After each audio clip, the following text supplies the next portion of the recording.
마태복음 3장 23절 한 절 말씀만 제가 봉독을 합니다. 예수께서 가르치심을 시작하실 때 30세쯤 되시니라.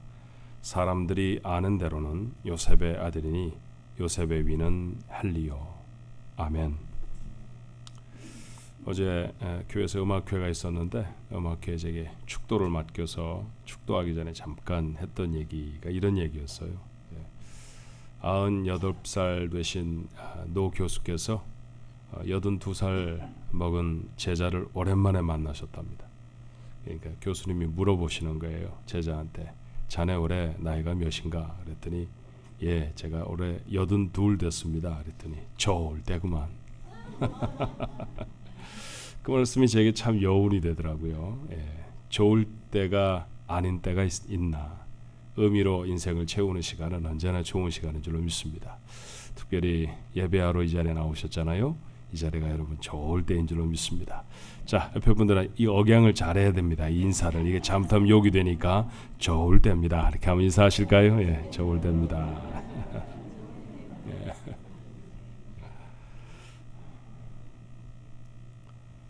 멸치가 오징어를 무시할 때가 있답니다. 등치로 봐서도 무시할 만하지 않잖아요. 값으로 쳐도 멸치보다 오징어가 비쌀 텐데 오징어가 멸치에게 멸시를 당하는 유일한 이유는 뼈대가 없어서 그렇다면서요. 예. 뼈대 있는 집안 뭐 이런 얘기 우리 참 좋아합니다. 족보라는 얘기죠. 누군가를 더 자세히 알려고 할 때 사람들이 사용하는 일반적인 방법은 그 사람의 가계를 조사하는 거예요. 아버지가 누구냐, 엄마가 어떤 분이냐, 형제는 뭘 하고 있느냐, 뭐 이런 거 조사하는 거죠. 족보 보겠다 그런 말입니다. 여러분, 복음서의 1차적인 목적이 뭘까요? 우리 신약성경의 첫 번째 네 권의 책을 우리가 복음서라고 부르는데 그 복음서의 가장 중요한 목적은 예수님을 세상에 소개하는 것입니다. 그래서 마태와 누가는 아주 상세한 예수님의 족보를 우리에게 소개해주고 있어요. 적는 순서가 마태는 위에서부터 적어 내렸고요. 그 다음에 누가는 예수님에서부터 위로 거슬러 올라가는 방식으로 적었습니다만 두 가지 다 예수님의 족보에 관한 언급이면 분명합니다. 자, 예수님에 대한 이야기를 보십니다. 사실은 23절부터 28절까지 다 읽어야 합니다. 근데 여러분 잘 알지도 못하고 발음도 예사롭지 않은 75명의 이름들을 다 읽어내려고 하니까 이걸 모두 다 읽다가는 우리 식구들이 다 잠들어 버릴 수도 있겠다 그런 생각에 첫 절만 읽었습니다. 읽다 만 것처럼 그렇게 되어져 버렸죠. 근데 여러분 다 읽으면 여러분 골치 아프십니다.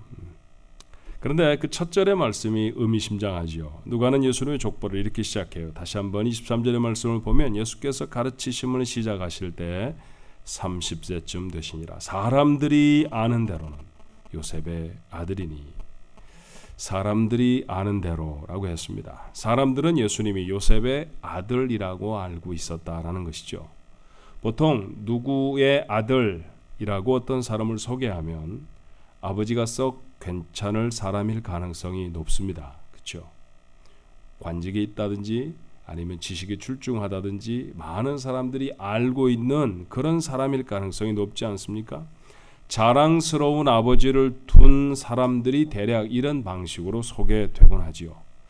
여러분, 예수님의 경우는 어땠을까요? 요셉의 아들이라고 표현되어 있으니까 요셉도 이렇게 유명한 사람일까요? 존경받을 만한 사람이겠습니까? 성경은 뭐라고 기록할까요? 우리는 예수님과 아버지 요셉이 같은 문단에서 함께 언급된 이런 말씀을 좀 압니다. 마태가 기록하죠. 마태복음 13장 53절부터 57절의 말씀인데요. 예수께서 이 모든 비유를 마치신 후에 그곳을 떠나서 고향으로 돌아가사, 아마 이 고향이라는 곳은 예수님이 나고 자라신 나사렛이라는 곳일 거예요. 그들의 회당에서 가르치시니 그들이 놀라 이르되 이 사람의 이 지혜와 이런 능력이 어디서 나느냐? 이는 그 목수의 아들이 아니냐? 그 어머니는 마리아, 그 형제들은 야고보, 요셉, 시몬, 유다라 하지 않느냐? 그 누이들은 다 우리와 함께 있지 아니하냐? 그런즉 이 사람의 이 모든 것이 어디서 났느냐 하고 예수를 배척한지라. 예수께서 그들에게 말씀하시되 선지자가 자기 고향과 자기 집 외에서는 존경을 받지 않음이 없느니라 하시고. 자, 예수님이 고향 나사렛에서 가르치셨습니다. 그런데 사람들이 그 가르침을 배척했다고 했어요. 이유가 무엇이었습니까? 가르침이 틀렸기 때문이 아니었습니다. 불편한 진실을 억지로 들추어내신 것도 아니지요. 그래서 마음이 불편해져서 예수님이 가르치는 거 듣지 않겠다 그런 말 아니었습니다. 목수의 아들의 가르침이었기 때문에 배척합니다. 귀를 줄 만한 사람이 아니다라는 얘기죠.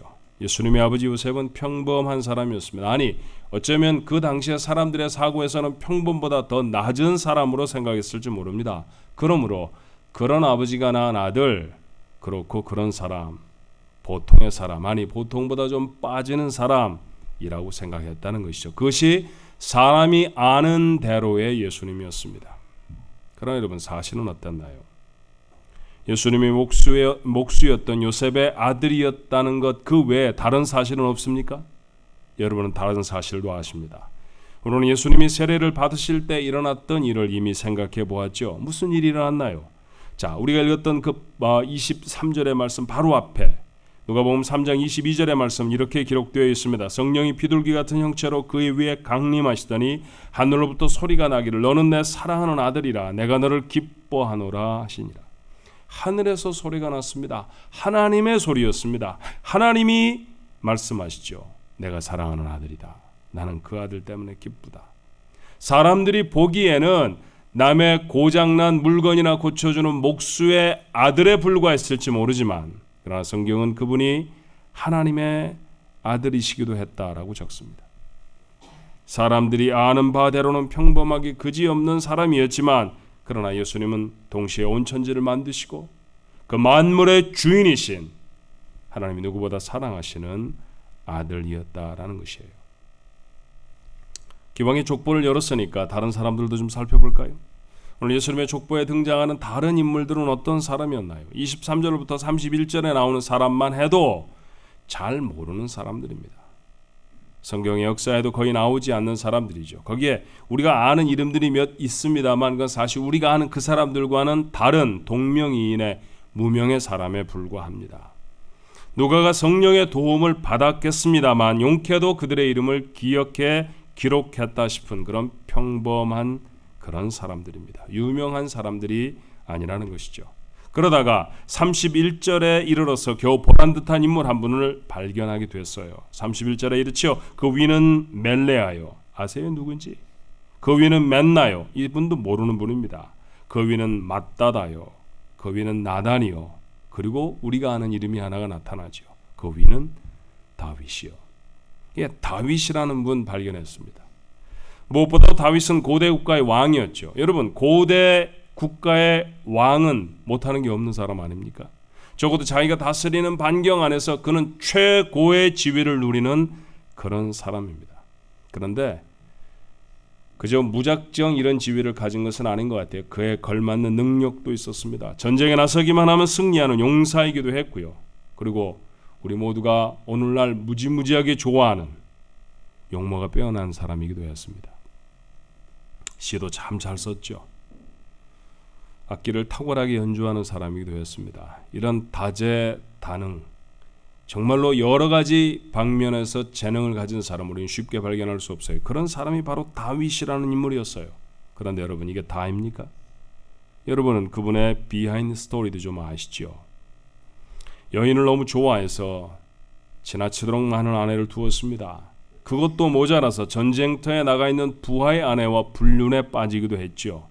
그리고 그 사실을 은폐하기 위해서 충성스러운 부하를 사지로 몰아넣어서 결국 죽여버린 사람이었습니다. 뻔뻔한 인물입니다. 살인자입니다.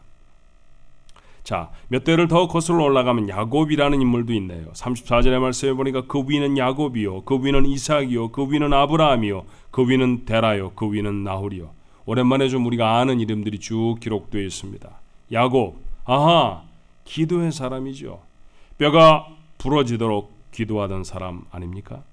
그런데 팥죽 한 그릇으로 형을 속이고 짐승의 털을 뒤집어 쓰고 아버지의 유언을 가로채려고 했던 사기꾼은 다른 사람이었나요? 그도 야곱이었습니다. 네 명의 아내 사이에서 갈등하던 우유부단한 사람이었죠. 그럼 과연 어떤 인생을 살았을까요?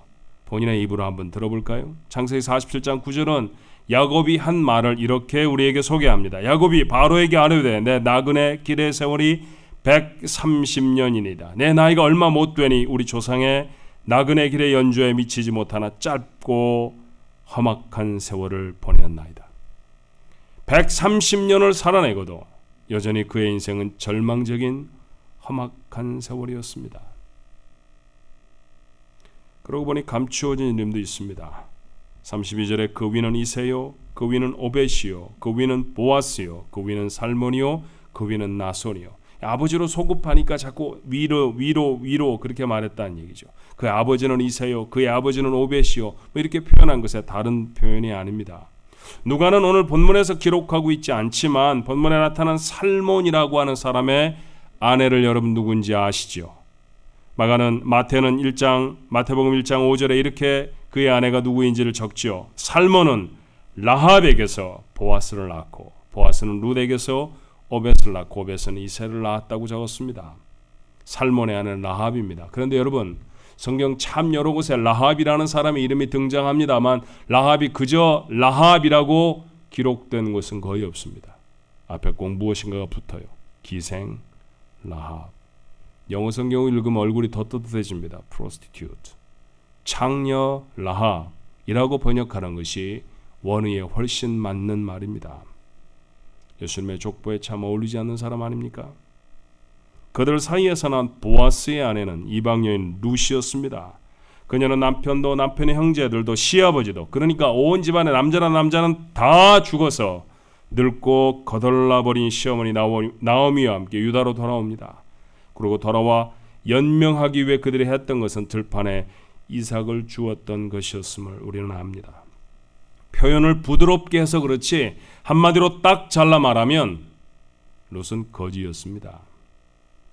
지금 우리는 구치소에 수감된 범법자나 불황자들의 명단을 살펴보고 있는 것이 아니죠. 예수님의 족보에 나오는 사람들을 말하고 있어요. 어떤 사람은 파렴치한 살인자였고 어떤 사람은 희대의 사기꾼이었으며 어떤 사람은 술집에서 몸을 팔던 여자였습니다. 또 어떤 사람은 거지에 불과했죠. 사람이 아는 바대로는 그랬습니다. 그런데 여러분 한 번 더 질문해 볼까요? 이것이 그들의 전부입니까? 그렇지 않습니다. 누가는 그 족보의 끝을 이렇게 적어요. 누가복음 3장 38절에 그 위는 에노스요, 그 위는 셋이요, 그 위는 아담이요, 그 위는 하나님이시니라. 그들 모두의 하나님이십니다. 그들 모두의 위에, 그들 모두의 아버지가 되신 분은 하나님이셨습니다. 그들은 하나님의 자녀였습니다. 그들이 누구로 인생을 시작했고 어떤 과정을 지났던지 그들의 아버지는 하나님이셨던 것이죠. 전혀 하나님과 상관없을 것 같은 사람들을 하나님은 자신의 자녀로 품으셨습니다. 사기꾼은 하나님의 택하신 백성의 조상이 됩니다. 파렴치한 살인자에게 한 나라를 맡기시기도 했죠. 비천한 여인들은 왕가의 어머니들로 세워내셨습니다. 엄청난 반전입니다. 놀라운 회복을 위해서 이 긴 명단의 시작은 예수였다는 사실을 우리는 놓치지 않아야 합니다. 여러분은 누군가요? 여러분은 어떤 사람들이십니까? 누구의 아들, 누구의 딸이라고 말할 만큼 유명한 아버지를 갖고 계십니까? 공부들은 좀 하셨나요? 제가 말하는 공부라는 건 유명한 대학 출신이냐 그런 말입니다. 학위는 좀 있으세요? 재물은 좀 모으셨습니까? 여러분의 머릿속에 금방 동그라미가 막 서네요. 내 어카운트에 지금 얼마나 있나? 남이 갖지 못한 비범한 재능은 좀 갖고 계십니까? 인물은요? 아, 전에는 자신이 있으셨다고요? 지금 더 이상 아닌 모양이죠? 성격은요? 여러분 좋은 사람입니까? 남이 뭐라고 꼬치꼬치 캐물으면 무척 불쾌한 얘기들입니다만 자기 혼자 곰곰 생각해보면 고개가 가로저어지지 않습니까? 아닙니다. 난 별로입니다. 그렇죠? 나는 형편없는 사람입니다. 모두가 다 내가 한 일들 내 머릿속에 담고 있는 생각을 안다고 하면 누구의 말처럼 나는 아버지도 어머니일 수도 없어요. 우리는 그렇게 비천한 사람들, 그렇게 죄인들입니다. 그런데 이게 여러분 전부입니까? 그렇지 않죠. 오늘 성경이 말한 바와 같이 우리가 실망하고 우리가 좌절하는 사람들의 보기에 그런 모습의 그게 나의 전부가 아닙니다. 사람들이 알기에는 그것이 전부일지 모르지만 하나님 앞에 서면 그렇지 않습니다. 그 앞에 서면 나도 하나님의 사랑하시는 아들이고 딸인 줄로 믿습니다. 요한복음 1장은 이렇게 말하죠. 영접하는 자 곧 그 이름을 믿는 자들에게는 하나님의 자녀가 되는 권세를 주셨으니 여러분이 오늘 갖고 계신 권세인 줄로 믿습니다. 이 일을 위해 예수님이 세상에 오셨고 이 일을 위해 십자가를 지고 죽으셨습니다. 사람들이 아는 바대로는 그렇고 그런 인생으로 살아갈 수밖에 없지만 그러나 하늘의 사람으로 살아갈 수 있도록 예수님이 내 인생을 붙드셨다라는 것이죠. 존 뉴턴이라는 사람을 아십니까? 신앙심이 깊은 부모에게서 태어난 사람이었습니다. 그런데 어려서 어머니를 잃었어요. 아버지는 곧 재혼을 했고 아이는 삐뚤어지기 시작합니다. 도대체 누구도 이 아이를 통제할 수가 없었어요. 군대에 가보면 좀 괜찮을까 싶어서 군대에 갔다가 얼마 견디지 못해 탈영을 하죠. 그러고는 잡힙니다. 당시에 탈영병에게는 혹독한 벌이 기다리고 있어서 노예와 방불한 삶을 2년 가까이 해야 했습니다. 그때 배웠던 걸까요? 그는 이후에는 아예 자기가 노예를 사고 파는 노예상이 됩니다. 수많은 아프리카 사람들을 잡아다 팔아넘겼어요. 그들을 아프리카 대륙에서부터 영국으로 신대륙으로 실어 나를 때 마치 고기를 말리듯이 햇빛이 내려꽂히는 갑판 위에 쇠사로로 묶어서 줄을 지어 세워놓고 손목에서 피가 흐르고 악취가 나며 죽어가도 눈 하나 깜빡하지 않던 사람, 그가 뉴턴이었습니다. 악명 높은 노예선 선장으로 바뀌어졌죠. 그런데 어느 날 장사 잘하고 자기 고향으로 돌아오는 길에 풍랑을 만났습니다. 죽을 것 같아서 이대로 가다가는 죽겠다 싶었습니다. 그때 어려서부터 배웠던 것 때문일까요? 입에서 갑자기 이런 기도가 터져 나옵니다. 주여 우리에게 자비를 베풀어 주옵소서. 그리고 놀랍게도 하나님은 그 기도에 응답하십니다. 살려주셨어요. 하나님을 체험했습니다. 하나님이 정말 계시는구나. 내가 거부하고 내가 떠나려고 하고 내가 도망치려고 했던 그 하나님이 정말 계시는구나. 그리고 그 하나님 만나고 그 하나님이 원하시는 삶을 살기로 작정합니다. 노예상을 접죠. 그리고 그는 자기에게 베풀어 주신 은혜를 전하는 사람으로 살아가기 시작합니다. 영국의 가장 유명한 교구의 목사가 되었습니다. 그러던 그가 1779년에 이런 찬송시 하나를 써요. 나 같은 죄인 살리신 주 은혜 놀라워 잃었던 생명 찾았고 광명을 얻었네. 우리가 너무도 잘 아는 우리 찬송가 305장에 수록되어 있는 찬송가입니다. 하나님 때문에 노예가 눈앞에서 죽어가도 눈 하나 꿈쩍하지 않던 잔인한 노예 상인이 한 영혼의 구원을 위해 눈물을 흘리는 사람이 되었습니다. 하나님 때문에 죄인이 하나님의 자녀가 되었습니다. 그는 평생 주님 때문에 자신의 인생이 바뀌었다는 사실을 잊지 않아요. 그는 만년에 험악한 인생을 살았던 때문인지 기억상실증에 걸렸습니다. 설교단에 서면 자기가 무슨 얘기를 하는지 자꾸 잊어버리곤 했어요. 그래서 끌어내려서 이제 그만 설교하시죠. 이제 그만하셔도 되지 않겠습니까? 주변의 사람들이 그렇게 권면을 합니다. 근데 그때마다 눈을 초롱초롱 빛내며 그가 했던 말이 이런 말이었다고 해요. 전 점점 성경을 잃어버리고 있습니다. 잊어버리고 있습니다. 제 가까웠던 사람들의 이름을 더 이상 기억하지 못합니다. 그러나 제가 절대로 잊을 수 없는 두 가지가 있습니다. 첫 번째는 내가 죄인이었다는 사실이고, 두 번째는 그 죄인을 하나님이 은혜로 구원하셨다라는 사실입니다. 이걸 말하기 위해 나는 오늘도 단에 섭니다. 우리에게도 달라질 수 없는 고백 아닙니까?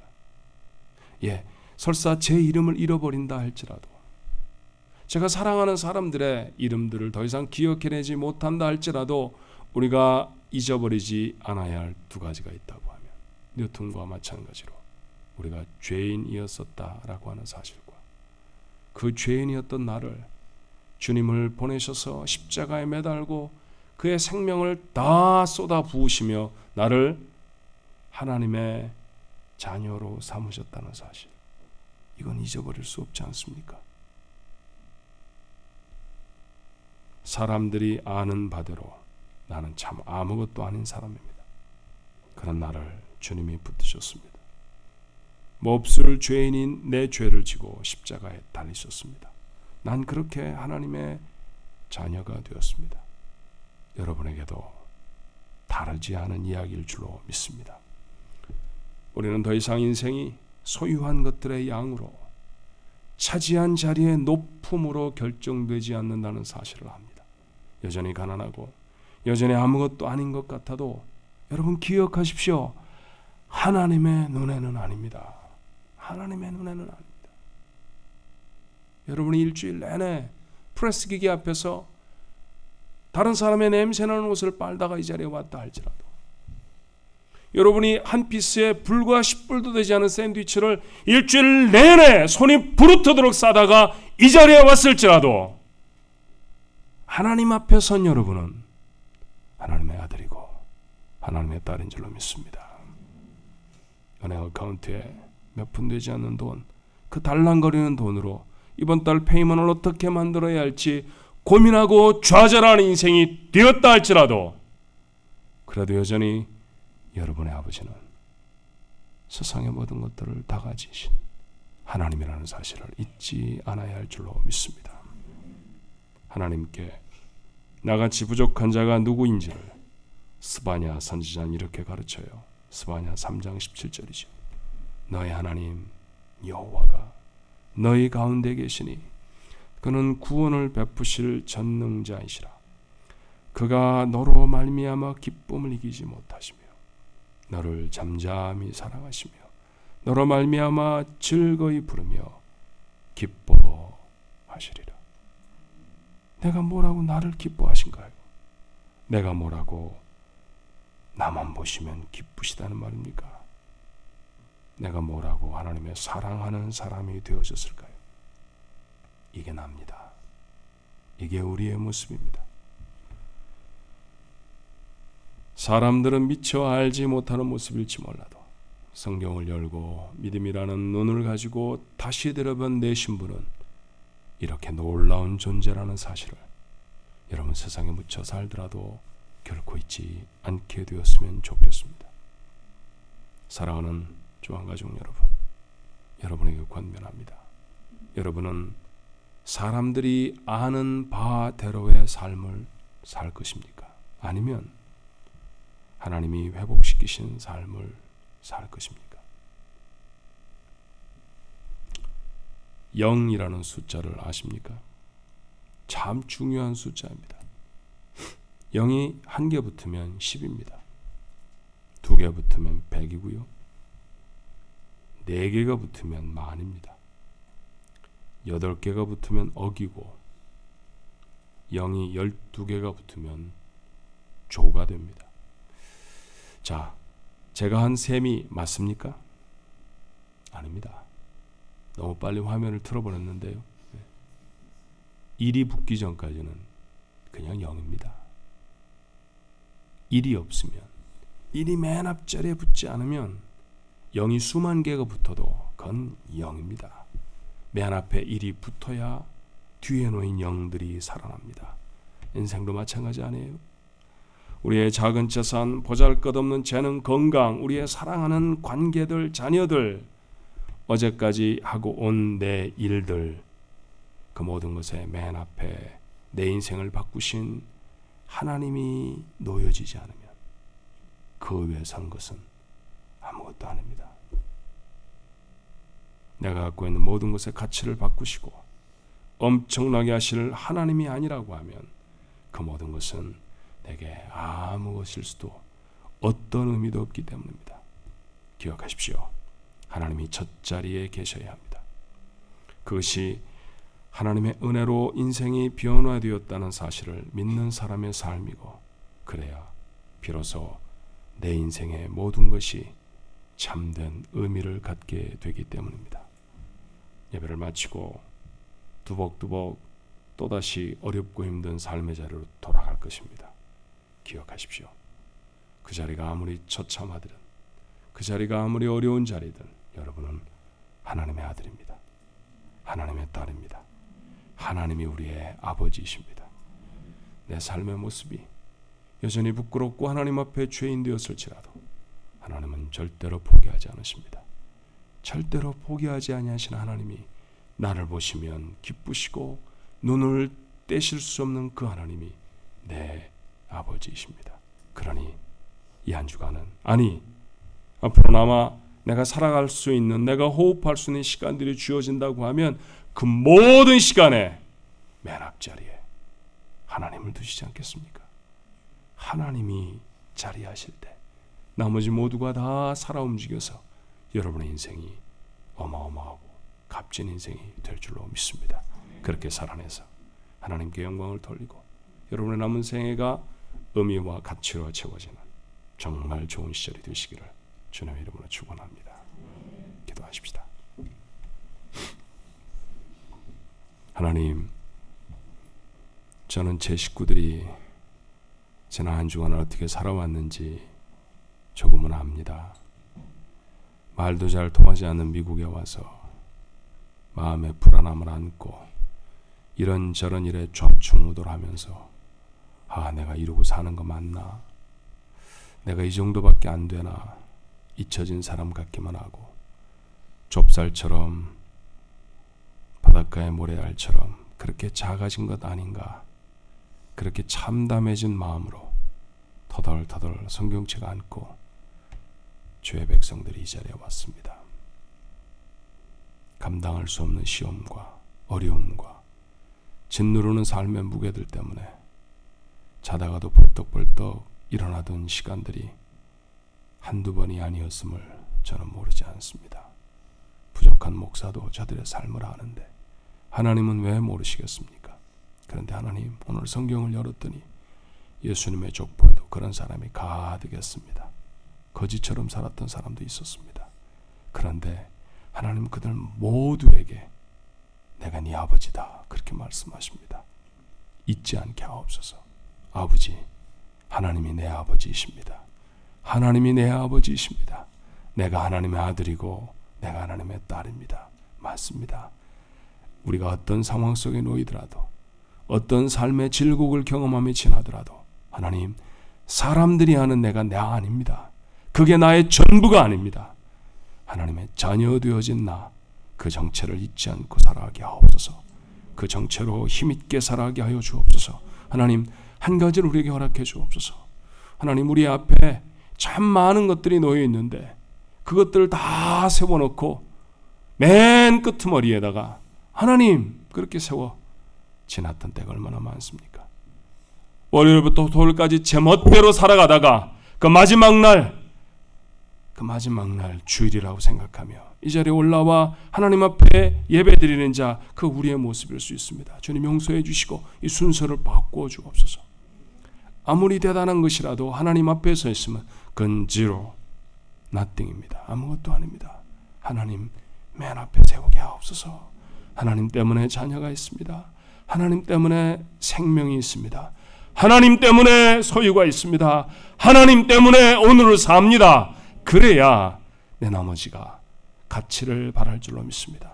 하나님의 자녀에게 허락하시는 하나님의 놀라운 은혜와 복이 오늘 이 아침에 하나님을 앞자리로 세우는 주의 백성들 되게 하시고 저들에게 가능해지도록 역사해 주시옵소서.